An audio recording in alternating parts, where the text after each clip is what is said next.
పేరు భారతి. విజయవాడ నుంచి వచ్చానమ్మా, ఫారెన్ నుంచి. 63 ఇయర్స్. నాకు మోకాల అరుగుదల ఒక 10 ఇయర్స్ అయిందమ్మ వచ్చి.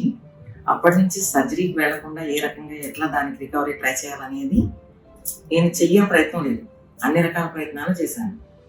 నాటు మందులు వాడాను, ఆయుర్వేదం వాడాను, హోమియో వాడాను, అన్ని రకాల ట్రై చేశాను. ఏంటంటే రికవరీ కోసం, సర్జరీకి వెళ్లకుండా. లాస్ట్ మా అమ్మాయి యూఎస్ నుంచి ఫోన్ చేసి ఈ రీజనల్ సార్తో గురించి చెప్పాను.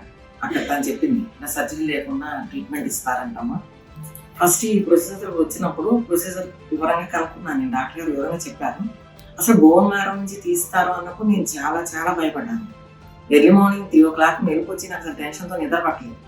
కానీ ఇక్కడికి వచ్చాక డాక్టర్ గారు తీసే విధానం చూస్తే అసలు అది నిజంగా చెప్పడానికి కూడా వీలు కాదు. అసలు ఇంత పెయిన్ లేదమ్మా. అసలు చిన్న సూది అని కూడా ఉంది, ఆ సూది పుచ్చుకున్నంత పెయిన్ కూడా లేదు నాకు. అసలు చాలా ఆయన చేసే విధానం ఒక డ్యూటీలా చేయలేదు ఆయన.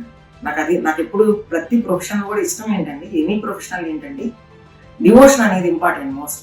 ఆ డివోషన్ అన్నది వీళ్ళలో కనపడింది నాకు. అప్పుడు అది మనకు చాలా ధైర్యాన్ని ఇస్తుంది. ఇప్పుడు నాకు ఒక హోప్ అనమాట, నేను ఇంతవరకు పాత నా లైఫ్ స్టైల్ లాగే యాక్టివ్గా ఉండగలుగుతాను.